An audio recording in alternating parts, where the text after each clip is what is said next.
Hey, what's up, all you art nerds out there? Today, I have a brand new commission painting I want to share with you. This is an 18 by 24 inch.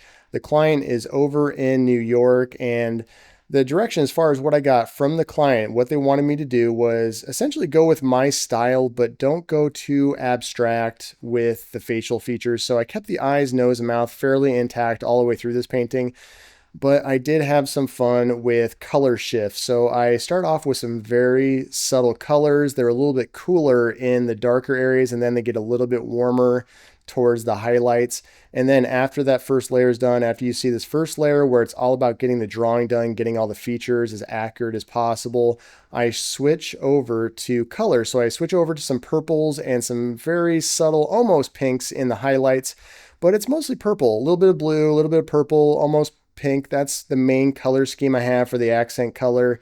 And I keep the abstraction to a minimum, mostly around the perimeter of the face, like in the hairline, below in the shoulder areas where I have some fun with brush strokes, but I didn't want to get too out of control. Since this is a commission, usually my commissioners want me to show the face as it is and not get too crazy with the abstraction because they want to share it with everybody and let them know who it is.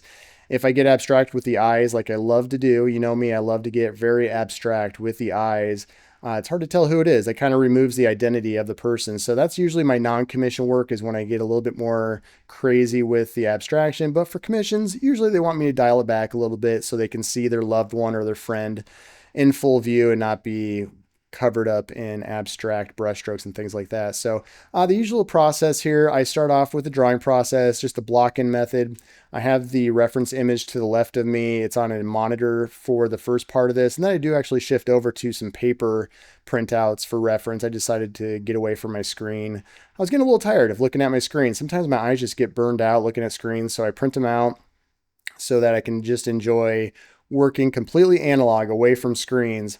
But it's just the block-in method like usual to get everything in the right place. I do take a lot more care with getting this one done accurately because this is a commission. I'm always a little bit more intentional about getting everything as accurate as possible. If it's non-commission work, I'm a little bit more loose. It's still the impressions there, but it may not be as accurate. But this one took about 14-ish hours, I'd say. It's about, I think, 4 layers of paint. I do work wet into wet, then I let it dry, and then I do 3 more layers on top of that, letting each one dry and using that as an opportunity to create some color shifts, touch up some things. I'm happy with the different level of brushstroke detail. I'm happy with some of the fun I had around the edges of the painting, around the face itself. If you'd like to paint a little bit more like me, feel free to go over to my Patreon account where I share my full process, including the full palette view, so you can see how I'm mixing my paints. There are tutorials on there. There are demos on there where you can just see me painting, where I don't talk all the way through them. But the tutorials, I talk all the way through. I explain every thought I'm having as I'm painting them. And I also have some art downloads. So feel free to check all that out. Now, also, please like, subscribe to my channel if you like this content. I'm going to go ahead now. I'm just going to put some music on so you can watch the full process for this painting commission.